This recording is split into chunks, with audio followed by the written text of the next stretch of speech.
Hey guys, and welcome to the Moms and Murder Podcast, a true crime podcast featuring myself, Mandy, and my dear friend, Melissa. Hi, Melissa.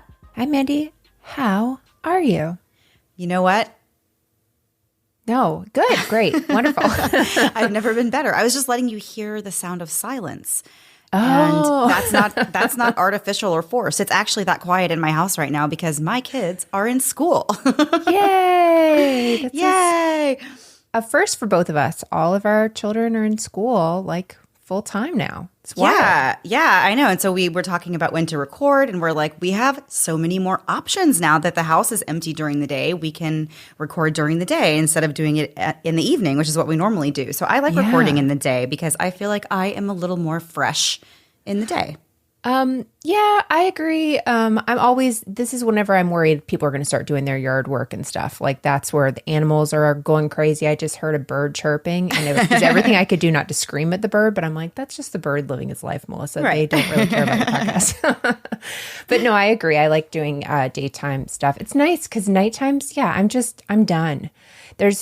Are you like this? I'm sure you are. I think most people are. Where at the end of the night, like once I get home, I'm, running errands, whatever, get the kids home, make dinner, do dishes. And then as soon as I sit down, it's almost like my body has molded into whatever surface I'm sitting on and 100%. I can't get up again. It's over.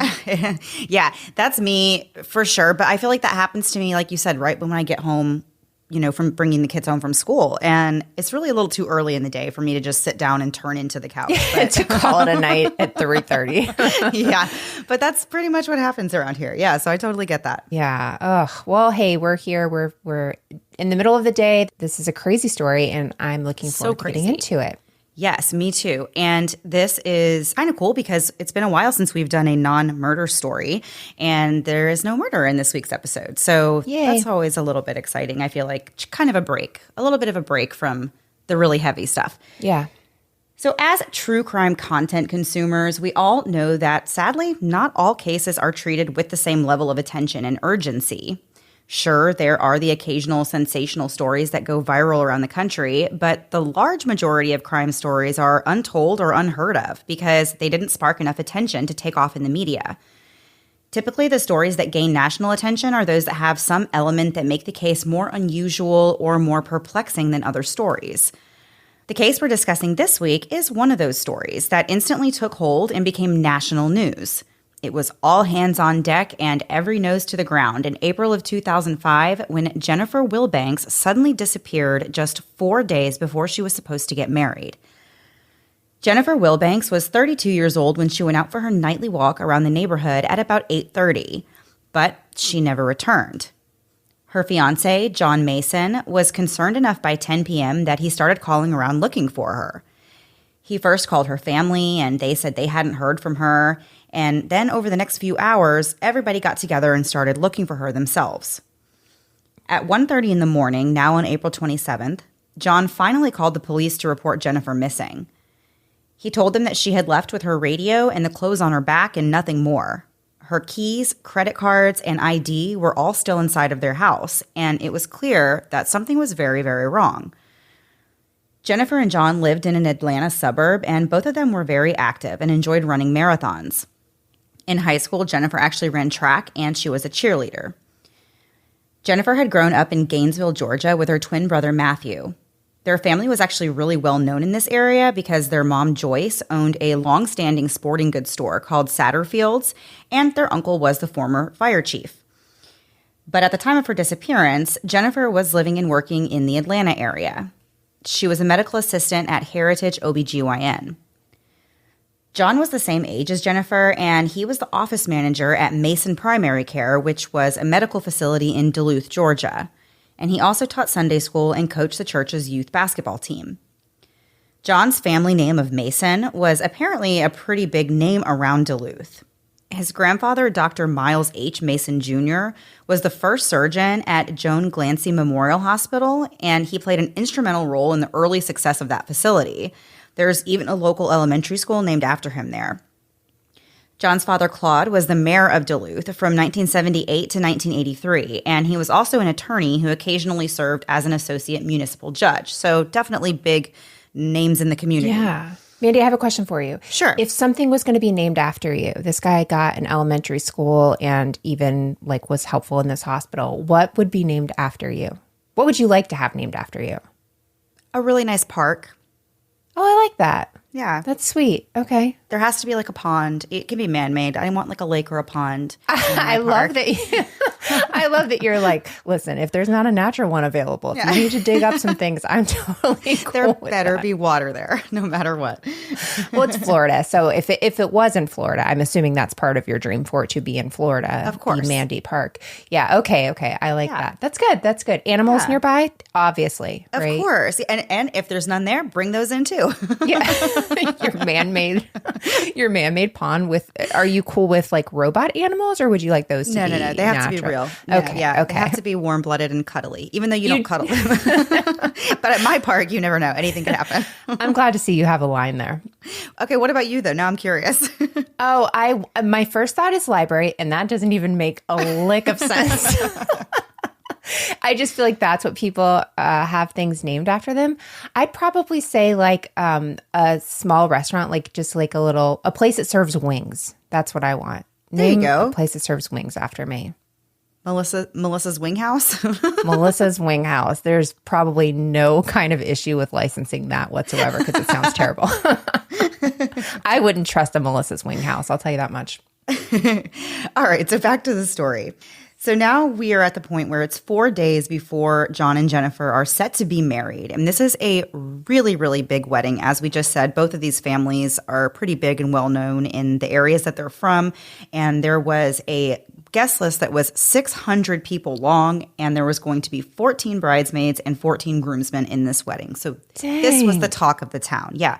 I don't even have 14 friends. I would have to start hiring people to stand in. They do that. At some point. Have you heard of that? There's like I have heard services of that people do that. Yeah, I would totally have to. But luckily my husband has like 2 friends, so this was never going to be an issue for either of us.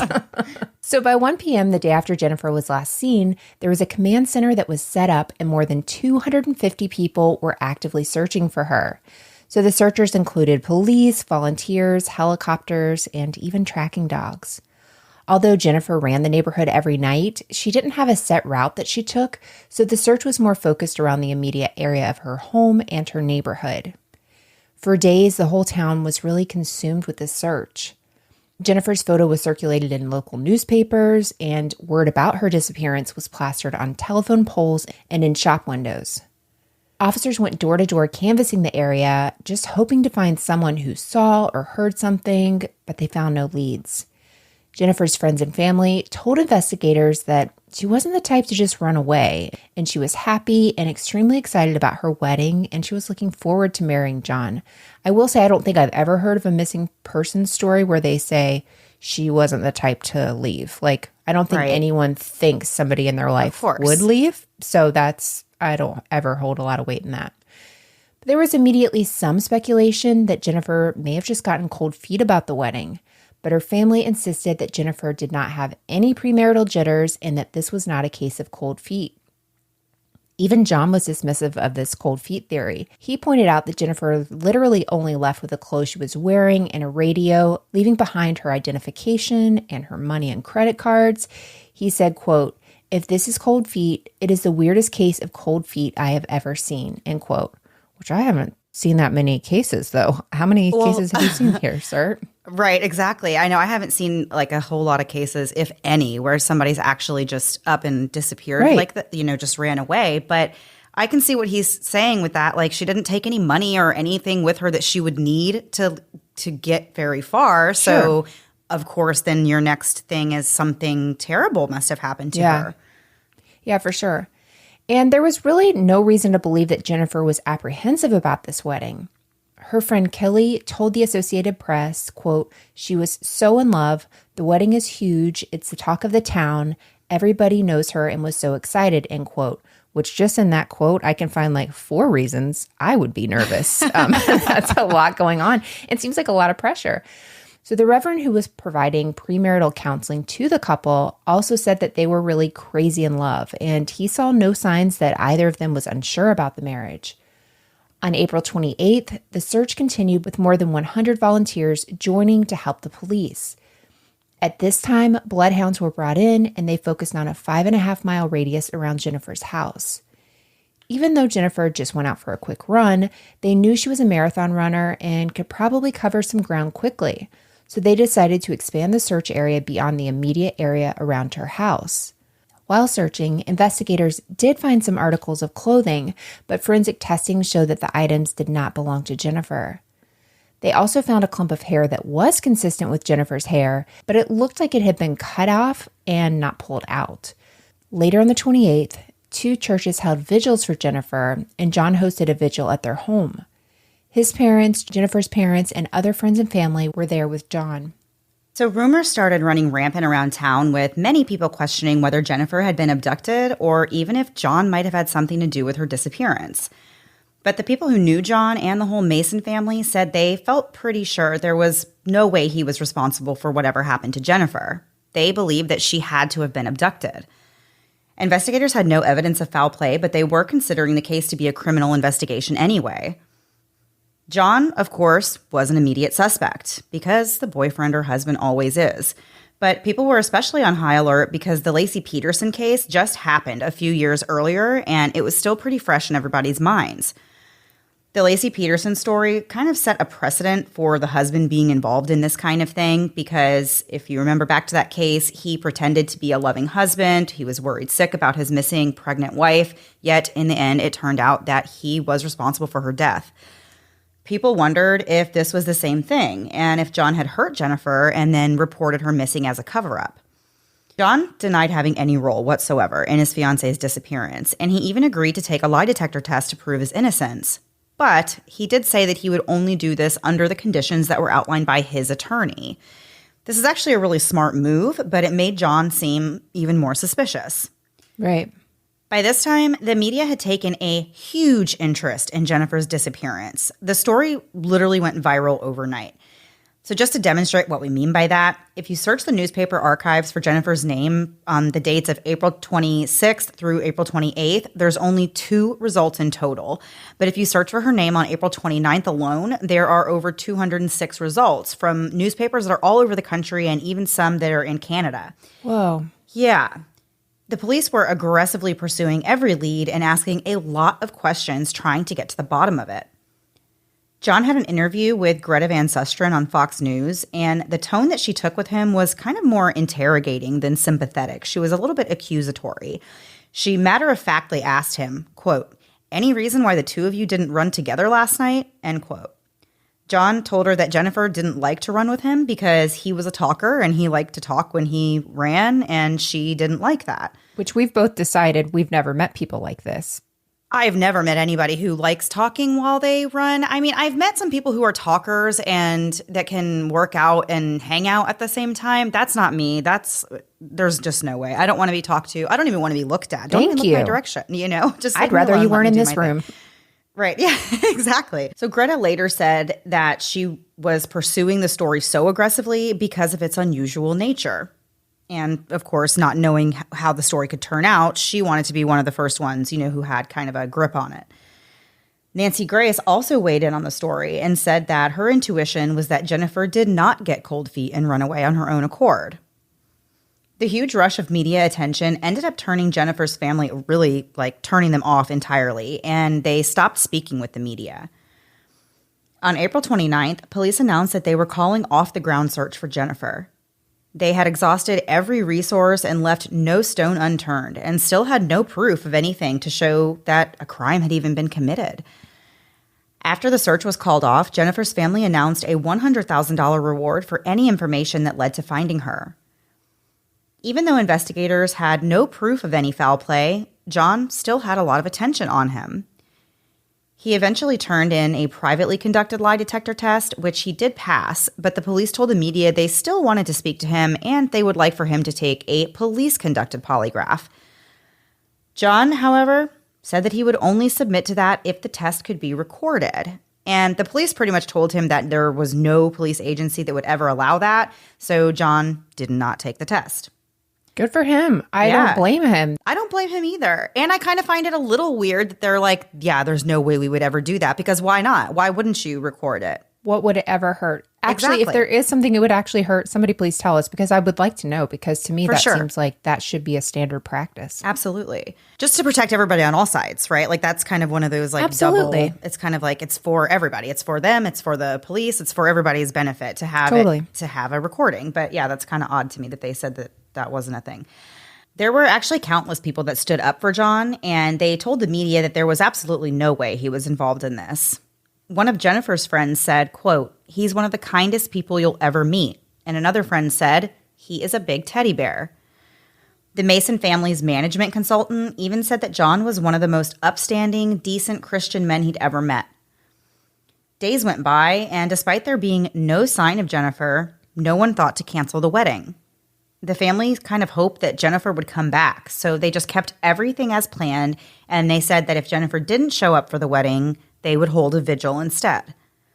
But in the most bizarre turn of events, neither a wedding nor a vigil ever took place, because in the wee hours of the morning at around 1:30 a.m. on April 30th, John got a call from Jennifer.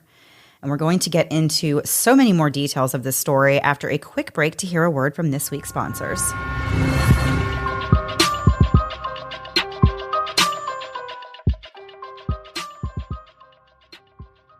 I'm always itching for something new to binge, and this week I'm scratching that itch by watching The Thief, His Wife, and the Canoe on BritBox. This 4-part series really has everything, including deception, fraud, and mystery. The series stars Eddie Marsan, who plays a former teacher named John Darwin, who finds himself in need of cash. John decides his only option is to not only fake his own death and cash in on his life insurance policy, but instead of getting out of Dodge, he has the gall to move into the home next door to his family after his wife successfully convinces everyone, including their sons, that John passed away. The series is based on this unpublished manuscript about John Darwin's story, and I'm really on the edge of my seat watching. I'm about to start the 3rd episode, and I'm totally enthralled with the story and how, over time, John's wife Anne becomes complicit in his lies. Sign up for BritBox now to watch The Thief, His Wife, and the Canoe, and other exclusive true crime and true con shows. We have a special limited time offer for our listeners. 50% off your first month when you sign up for a monthly plan, but only if you go to BritBox.com and use our promo code MOMS at checkout. Don't wait. Get 50% off your first month. Use promo code MOMS at BritBox.com. The school year is in full swing, which means getting good sleep is less of a luxury and more of a necessity. And thanks to my Sleep Number bed, I know good sleep is finally mine. And now's the perfect time to get your Sleep Number bed, because they're having the biggest sale of the year where all smart beds are on sale, including a 50% savings on a 360 limited edition smart bed. The older I get, the more I realize how important sleep actually is. You can eat well, exercise, and drink all the water you can handle, but if you're not getting good quality sleep, it's really not going to cut it. Your brain needs a chance to recharge, and getting a good night's sleep on a Sleep Number bed is a perfect solution. I prefer my Sleep Number at a 30, but I'll change it up a bit when the mood strikes. Last night I slept at a 92, which may be my highest score yet, and I'm feeling really great. After a workout, if I'm feeling a little sore, I can change my number down to a lower number like 25, and I'm in for a softer night's sleep. One of my favorite things about my Sleep Number bed is that it's customizable to me. I'm not stuck with the same firmness or softness every night. Thanks to the ability to change my sleep number, I can have a different experience every night if I want, or just change it for my preference at the time. Why choose proven quality sleep from Sleep Number? Because every great day starts the night before. Discover special offers now for a limited time at your local Sleep Number store or sleepnumber.com/moms. And now back to the episode. So before the break, we were telling the story of Jennifer Wilbanks and how she went out for a run one night and never came back. This was 4 days before her wedding. Of course, her entire family is very worried for her. Her fiancé, John, has been really put through the ringer with the police thinking that he is a possible suspect. And things are just getting really crazy. It's now the night before the wedding. And Jennifer calls John from a payphone.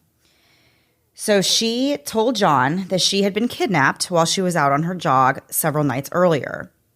Jennifer said that a white woman and a Hispanic man in a blue van drove up behind her and grabbed her from behind and cut her hair.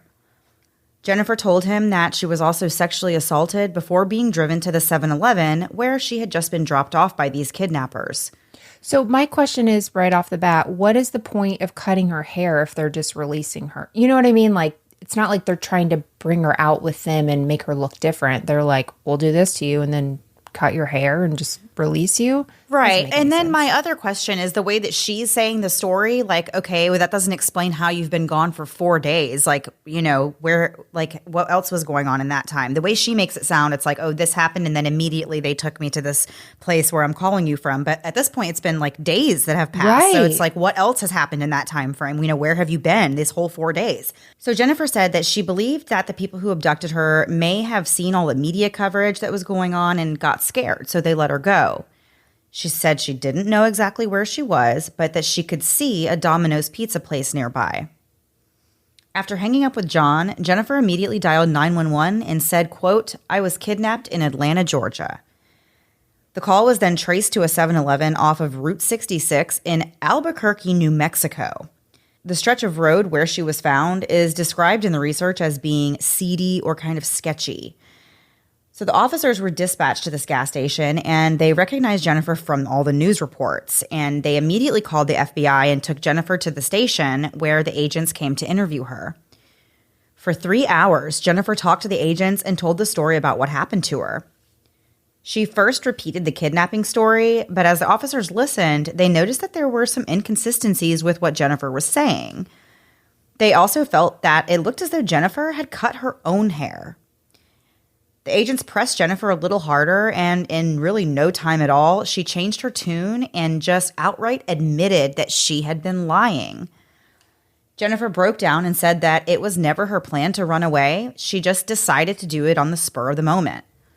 She said she started feeling really overwhelmed about 4 days out from the wedding and felt crushed by her to-do list, and she was worried that she didn't have time to do it all, and she felt compelled to get away. So she went to the Greyhound bus station and got a ticket to Las Vegas, which is a 2-day journey from Atlanta, and she left on that bus at about 10:30 p.m. that same night that she went missing. After arriving in Vegas, Jennifer decided to go to Albuquerque instead, so she took a bus there. When she got there, she called a taxi to take her to a hotel. But the taxi driver told Jennifer that she might have a hard time finding a place to stay because there was a big convention in town and many of the hotels were full. So he offered to drive her to another area where there were some smaller hotels that might have some vacancy.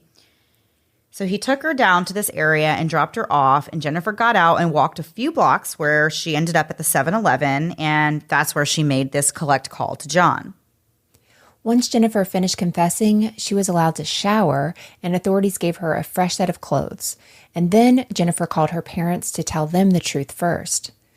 Later, she was escorted to the airport where she boarded a plane as a crowd of photographers tried to snap pictures of her.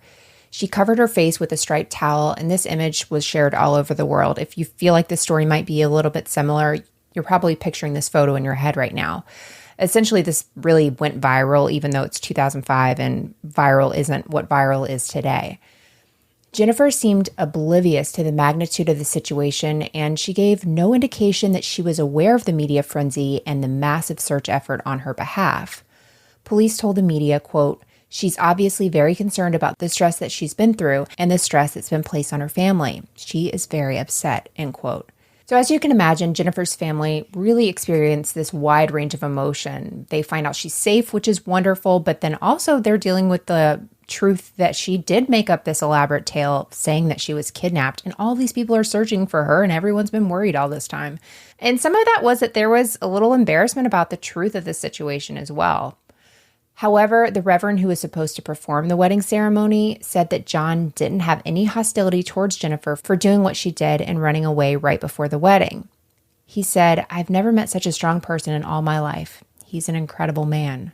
When the media learned about Jennifer being found, the coverage of her story increased because everyone wants to know more about this woman who lied about being kidnapped. Not everyone was happy about all that airtime, though. Many felt that Jennifer shouldn't get any attention and that she was really taking up this precious space where there were other cases that actually needed attention. So that point actually that you just made about how, Jennifer's case is getting attention and other cases that are really more important and more legitimate are not getting attention because Jennifer's case is taking up kind of space in the media. So Haley, our researcher, actually researched this case for us, and she does research for some other podcasts as well. And she was telling us about this other case that she has been working on for the podcast Voices for Justice. This is the case of Nikki McCrown. So it's kind of relevant. Well, it's relevant in the way that it has like a similar idea about the media picking and choosing cases. Right. So this woman, Nikki, was set to also have a huge wedding in August of 2001. But the wedding never happened because Nikki disappeared after leaving a Richmond, Indiana laundromat on July 22nd, 2001.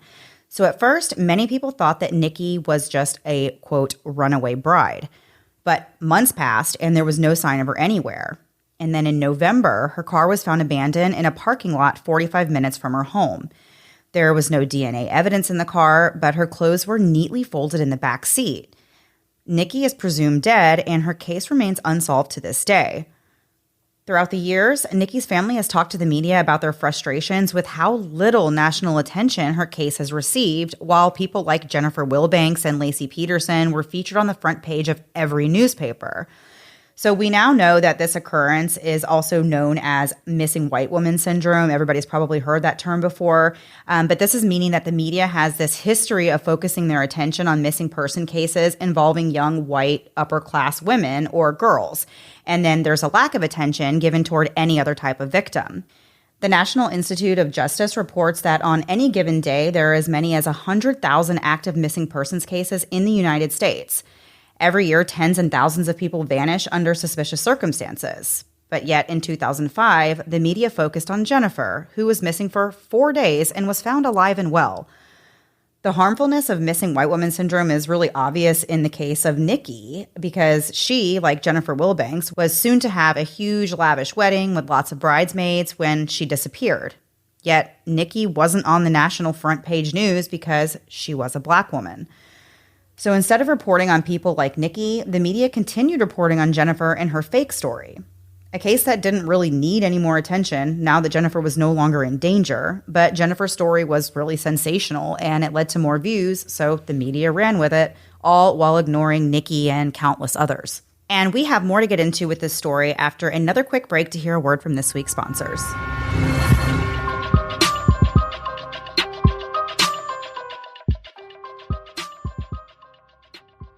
If you're looking to start something new or learn something new, you should check out Masterclass. With Masterclass, you can learn from the world's best minds, anytime, anywhere, and at your own pace. You can learn knife skills with Gordon Ramsay, improve your communication skills with Robin Roberts, or learn how to design stunning floral arrangements with Maurice Harris. With over 100 classes from a range of world-class instructors, that thing you've always wanted to do is so much closer than you can imagine. I recently took Joanne Ching's Bake Like a Pro class and made truly the greatest chocolate chip cookies I've ever had. I was able to follow the step-by-step directions thanks to the notes on Masterclass, as well as actually watching her and following along. It works like a charm, and not only were these cookies truly incredible, but I was able to learn more about the basics in baking that I can carry on to other recipes, from simple shortcuts to things that should never be a shortcut. They're skills I've learned and can't wait to apply in the future, like to pie crust. One really great feature of Masterclass is that you can watch them on your phone, the web, or a smart TV. And you can even listen to them just like you're listening to our podcast.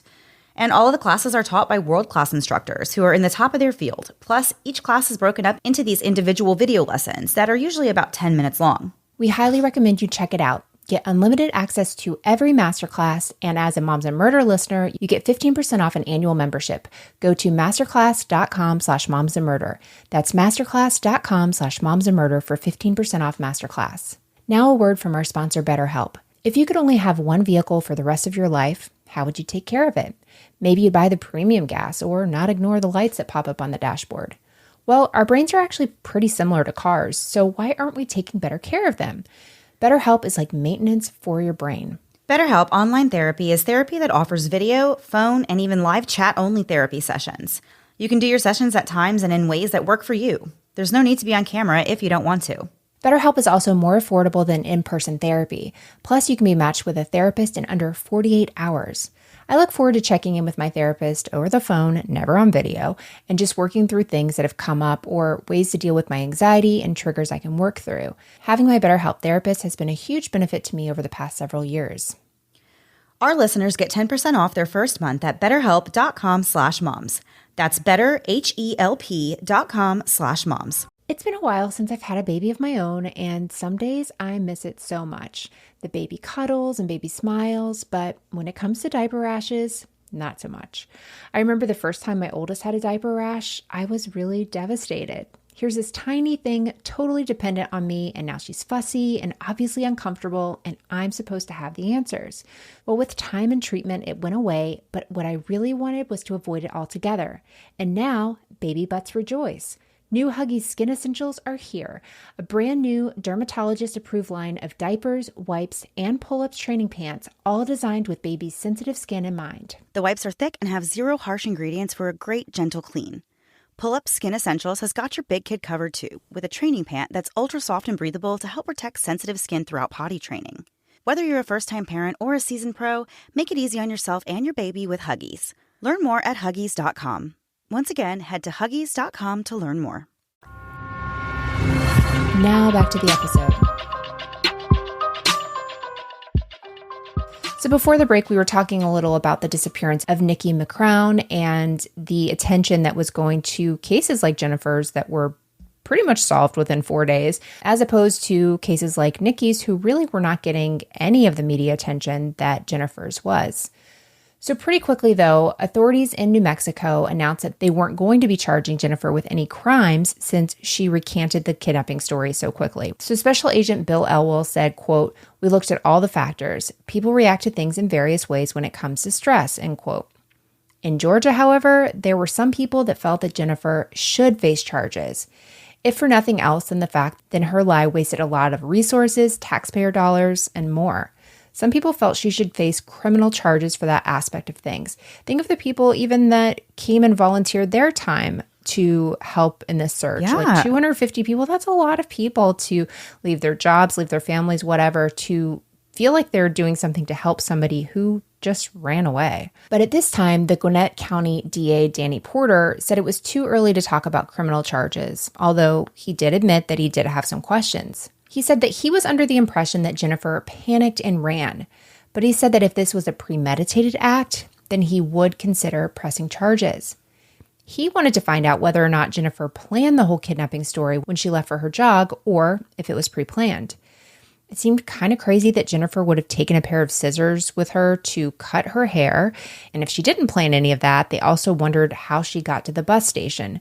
There actually wasn't a station in Duluth where she lived, and so she had to travel a ways to actually get to the station that she left from. So then they wondered, was someone there to give her a ride? The DA said that based on the information they had, the only crime she could be charged with is falsely reporting a crime, which was a misdemeanor with a maximum of 12 months in jail and a $1,000 fine. Some people felt sorry for Jennifer and believed that she was truly under incredible stress before her wedding. There were 600 guests counting on her, and she felt like she was under immense pressure, so she panicked and ran away. I can go on record saying that I am not in this camp, but others had zero sympathy for her. It was the way she handled really this aftermath that made people angry. Her disappearance really made the whole town worried sick. And I'm sure they're also thinking, oh my gosh, there's a kidnapper out here taking people off the streets. That's terrifying. So people in the community rallied together to do whatever it took to find her. One cafe owner who donated coffee and sandwiches to searchers said that he was happy that Jennifer was safe, but that this was one of the most selfish, self-centered acts he'd ever seen. For sure. Yeah. He said that he saw Jennifer's parents and the anguish in their faces when they believed that she was gone, possibly forever. A local woman told the Atlanta Constitution, quote, "I understand getting cold feet. Calling the police and saying she's been kidnapped is kind of squirrely. She scared everybody to death," end quote. I totally agree. And I don't understand where you get off doing that to your whole family. Like, I get it if you're just like having second thoughts about the wedding and you're kind of like freaking out. But like, I feel like if you're going to like ghost your fiance and just take off and leave, like, wouldn't you tell someone else? I don't know. How could you do that to your parents and your family? Like, that is crazy to me. That's the craziest part because I can't I don't know. I mean, yes, people, like, things come up, people get emotional, and like they do crazy things at times whenever they feel like under a lot of pressure. But Sure. to make your mom and dad think that you were either abducted or possibly dead, knowing that like you're just fine and you just want to get away from the stress of everything, like, I don't understand how you can do that to your family. And you're going to pop up in a few days. It's not like her plan was to like Gone Girl herself and run away forever. She just was like, I need a few days and then I'll come back before the wedding. Right. But it just doesn't make any sense. And she also took the opportunity for everyone that was going to attend that wedding to not have the bride show up and then have a story that they could tell later. Right. So selfish. Exactly. I know. I really just don't understand it. Me either. So on May 9th, Jennifer finally released a statement through her church's PR firm that said, quote, "At this time, I cannot explain fully what happened to me last week. I had a host of compelling issues which seemed out of control, issues for which I was unable to address or confine. Please, may I assure you that my running away had nothing to do with cold feet, nor was it ever about leaving John." End quote. Jennifer also went into an inpatient program to address her physical and mental health needs. She also said she wanted to help repay the money that she spent on searching for her. Although she did admit to lying and apologize and tried to do what she could to make it right, there was still an investigation going on. And at some point, it became clear to the DA that Jennifer still wasn't telling the entire truth. Newly discovered evidence suggested that Jennifer did, in fact, pre-plan her escape and had been considering it for at least a week. The proof of this included the fact that she purchased the bus ticket a week before she actually left. Yeah. On April the 26th, she called a taxi right before leaving for her jog, and she took $140 of cash with her. She cut her hair, and then she met up with the taxi who took her to the Atlanta airport, where there's also a Greyhound bus station. And at 10:30 p.m., she got on that bus and rode across the country for 2 days. And the rest of the story after she landed in Vegas and then went on to Albuquerque all seemed to check out. But the fact was, it did seem like she had planned this, and it wasn't just a spur of the moment, in the heat of the moment thing that she did. Right. Jennifer was indicted on a felony count of making false statements and a misdemeanor count of making a false report of a crime. These carried a possible penalty of 5 years in prison and 1 year in prison, respectively. The DA said if there was one message he wanted to be loud and clear on, it's that you can't just lie to the police. DA Porter said that sympathy doesn't really play into the decisions he makes, but that on a personal level, he's glad that they weren't investigating some sort of kidnapping and murder, and they were glad Jennifer was home. But as far as charging her with crimes goes, he was just going to follow the evidence and follow the law. The city of Duluth did ask Jennifer to reimburse them for $43,000 of taxpayer money that was used to search for her. Her lawyers counteroffered $13,000, which would cover the overtime hours and out-of-pocket expenses for gas, water, and food. I think that's gross. Just, you did this. I feel like you have to deal with the consequences of it. For sure. The city did accept this offer, and Jennifer paid the $13,000 before the month was even over. Jennifer was arrested, and she took a plea deal offered by the state to avoid jail time. The deal was, if she pleaded guilty or no contest to the felony charge, they would drop the misdemeanor charge and she wouldn't have to spend any time in jail. If Jennifer completed probation, she could have her record expunged. But if she didn't complete probation successfully, she would have to serve the 5-year term in jail. And Jennifer accepted this offer. Her plea and sentencing hearing was held on June 2nd. John was in the courtroom with Jennifer and still had plans to marry her when this was all over. Jennifer was even wearing her engagement ring in court. Jennifer told the judge that she was truly sorry for everything she did. She was given 2 years of probation, 120 hours of community service, continued mental health treatment, and ordered to pay $2,500 in restitution to the Gwinnett County Sheriff's Department. After her sentencing, Jennifer went back to the inpatient mental health care facility for a little while, and at some point, the wedding was either canceled or postponed. But the media continued to report on Jennifer, even though there were still stories about actual missing women that weren't getting any attention. News outlets ran stories about how Jennifer was completing community service and published photos of her doing things like mowing the grass at somebody else's house. On June 16th, word broke that Jennifer and John actually sold media rights to their story to a New York firm in a deal worth over $500,000, which would be $750,000 today. Obviously, this was not well-received news. The city officials were pretty ticked off that they only got paid $13,000 of the $40,000 they spent on the search. And now here they are making a $500,000 media deal. The mayor told the Atlanta Constitution, quote, "I think it's a shame that anybody could profit from this," end quote. But they did. John and Jennifer used the money to buy a house on Hamilton Mill Parkway in Dacula, and Jennifer did not even use any of that money to pay the $2,500 of restitution to the sheriff's office, which that is some nerve. I just don't get it. It just feels like they're giving you like the smallest little things to do. They literally helped you avoid jail time, and they definitely didn't have to. Right. Yeah. I just That's feel crazy. I feel like the rest of my life I would owe everyone. And so whatever truly anyone walked up to the street to me in the street and was like, "You owe me $20, I would just give it to them. I just don't feel like I would feel like I needed to pay for this for the rest of my life. For sure. But in May of 2006, the romance between John and Jennifer soured, and they split up for good. John ended up kicking Jennifer out, and she moved into a condo in North Georgia. And later that year, things really hit the fan when Jennifer actually sued John. She claimed that while she was in the hospital and medicated, John obtained a power of attorney, which gave him access to her finances. And she alleged that he was also the one responsible for making this deal with the media agency to sell their story, and then he used the money to buy a house. He did all of these things, according to her, while she was on medication and hospitalized. Once she was released from the treatment center, Jennifer moved into the new house, but then John kicked her out in May and wouldn't give her half the money, which she, of course, felt like she was entitled to because this was half her story. Jennifer wanted half the media contract worth $250,000 plus another $250,000 in punitive damages. My gosh. Yeah. And she had a long list of household items that she wanted, such as the washer and dryer, lamps, chairs, all kinds of things, which she said were gifts from her parents, and she thought that they were rightfully hers. John, in return, countersued Jennifer and denied stealing the money. He also said that he should be the one to receive money for the emotional distress of being left at the altar. Buddy, this has been a while now. You decided to stay with her. Right. Sorry, bud. So in January of 2007, Jennifer and John both dropped their lawsuits. There were no books or movies made out of this media deal.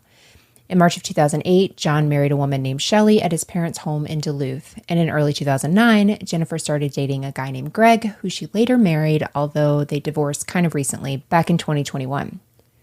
Jennifer settled down in Gainesville, Georgia, and in 2015, she began working as an HR director at a telecommunications staffing agency. Unfortunately for Jennifer, her story ended up being a pop culture heyday. By mid-May, after Jennifer was found safe, a private label hot sauce company released a sauce called Jennifer's Hightailin' Hot Sauce.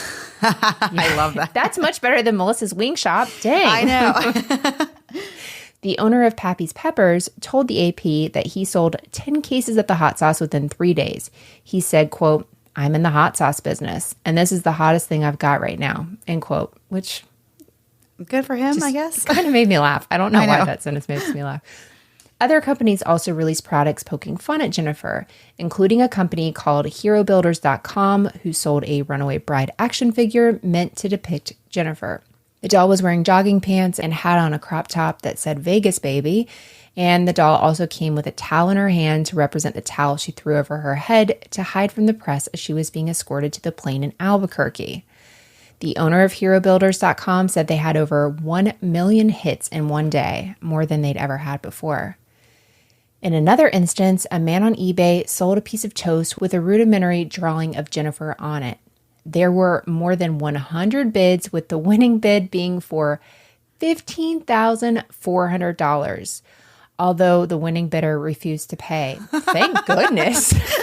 Oh my gosh. Did you get a chance, Melissa, to look at the photos of these things? I may not have sent them to you. I didn't know if you saw them in the research that Haley sent, but there was pictures of all these items, the action figure and the toast and all this. And so I'm going to send them to you, and we can share those on Instagram whenever we release this episode, because the action figure is really something to a sight to behold. Yeah. Yes. It's and the very toast too. The toast is a little silly, but it's all of it is a little wild and crazy to me that all that came out of this story. Yeah, it's like people latch onto stories and things, pop culture things always happen like this, where it comes out of nowhere. You have no idea how, everyone becomes so obsessed with something and there's a whole thing after it.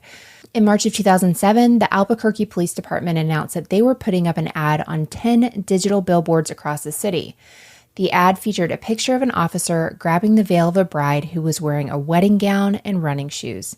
Above the picture, the ad read, quote, "Running away from your current job? Call APD recruiting," end quote. Yikes. The officer in the photo was Trish Hoffman. She was actually one of the two officers who were famously photographed escorting Jennifer when she had the towel over her head through the airport in Albuquerque. Police Chief Ray Schultz told the Associated Press, quote, "The runaway bride is one of those stories that people across the nation still talk about. We hope we can capitalize off that," end quote.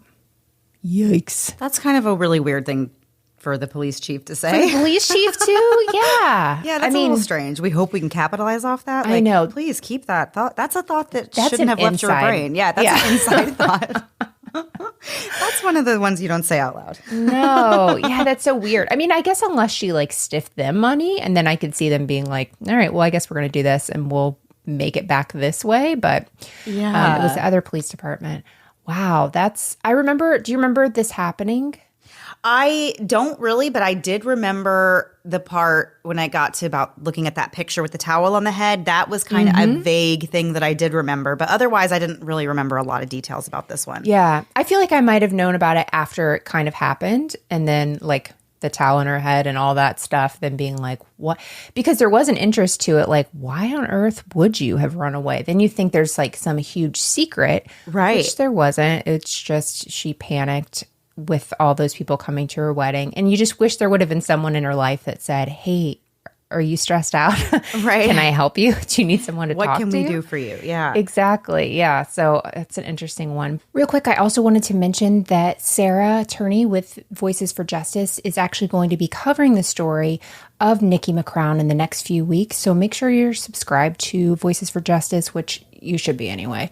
And then that way you'll know when this episode comes out and you'll learn more about Nikki and her disappearance. I'll have a link in the show notes. That show is really incredible. Our researcher, Haley, also works with her. It's nice to be able to talk about a story that she's going to be doing and maybe direct people in that way as well.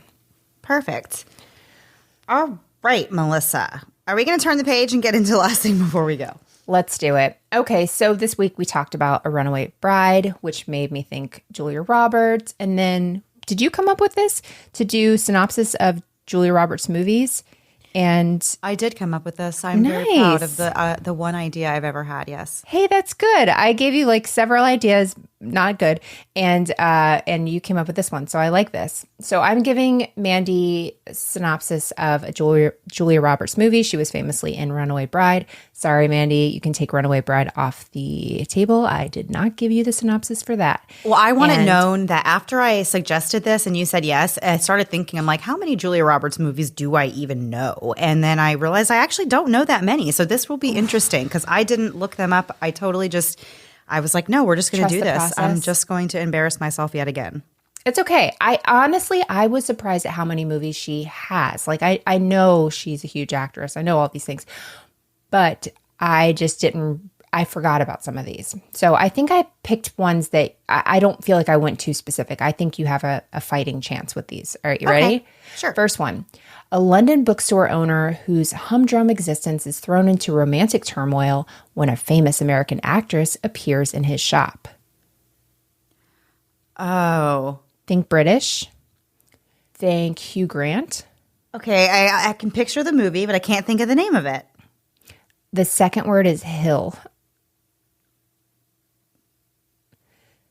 The first word is nodding. I've never seen that movie. That's probably why I don't remember it. There you go. Notting Hill. Yeah, that's... I don't think I ever saw it either. Just you see Hugh Grant. When you said Hill, I was like, well, I know it's not Silent Hill.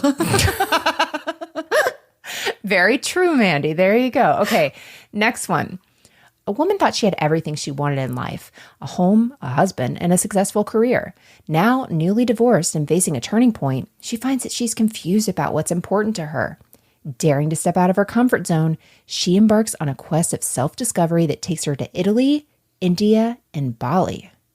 Oh, wait, is this the You got it. Eat, Pray, Love? Yay! Yay! Good job. Nice job. Also haven't seen that. I haven't either, but I at least knew enough about it. Very good. Very good. Okay, here's kind of a similar one. After faking her death in order to flee from her violent husband, this woman leaves Cape Cod, moves to Iowa, where she adopts a new identity and starts dating a local teacher. Also, I will add that her ex-husband would keep all the cans turned like facing the front. And the way she found out that he had like found her is she opened her cabinets and they had all been facing front. So she realized he was like onto her and found where she was hiding. I feel like I've seen this. This is a good movie. I like this movie. I've definitely seen it, but no, I don't know what it is. Sleeping with the Enemy. Oh, it's been a long time since I've seen that. Yeah, that's a really good movie. Yeah. I might have to rewatch that. Okay, next one. I got 2 more. This is a thriller about a young law student whose legal brief, that's going to come up later, about the assassination of 2 Supreme Court justices causes her to be targeted by killers. She realizes just how accurate her accusations have been when her lover and mentor is murdered. I don't have a clue on that one. I think Denzel Washington's in this one. This is the Pelican Brief. Oh, that sounds like a good one. Yeah, it's a pretty famous one, but I have not seen that one either. And that's what I'm saying. I feel like I haven't seen a lot of Julia Roberts movies. Yeah, that's okay. Not as many as I thought I had. I didn't do My Best Friend's Wedding, but I love that one. That one's good. All right, last one. A New York cabbie is an expert on paranoid conspiracy theories. He's also infatuated with a government lawyer who permits his attention because he once rescued her from a mugging. What is this movie? What? I said the title in the synopsis. A New York cabbie is an expert on paranoid conspiracy theory. Paranoid conspiracy theory? Just 2 words, conspiracy theory. Oh. It's with Mel Gibson. That's a good movie too. I liked that movie years ago when I watched it. Yeah. Wow. I am shocked and not shocked that I didn't know most of those. Quite honestly, I think you did pretty good. I was impressed. Yeah. I'll take 1 out of 4 or however many you did. I think it might have been 6. 1 out of 4. Before we go, we're going to be playing a promo for Strictly Stalking. Try saying that 3 times fast, but definitely listen to it at least 3 times, but on the 1 speed. I've been listening to things on 1 1/4 lately, and it just confuses me. So listen to them. Their promo will be on just a second. All right, guys, that's it for this week. We'll see you next week. Same time, same place, new story. Have a great week. Bye. Hey guys, I'm Jamie Beebe. And I'm Jake Deptula. We're the hosts of the true crime podcast, Strictly Stalking, brought to you from Podcast One. Each week, Strictly Stalking gives stalking survivors the platform to share their stories in their own words. Do you know why survivors refer to stalking as murder in slow motion? Have you ever felt like you were being hunted by a stranger? Would you know where to turn if a stalker was living in your house and you didn't know? We're bringing you these stories to raise awareness about stalking and give you the resources to know what to do if you or someone you know is being stalked. So tune in to Strictly Stalking each week as we dive into the largely unknown crime of stalking. Listen on Apple Podcasts, Spotify, or wherever you listen to your favorite true crime podcast.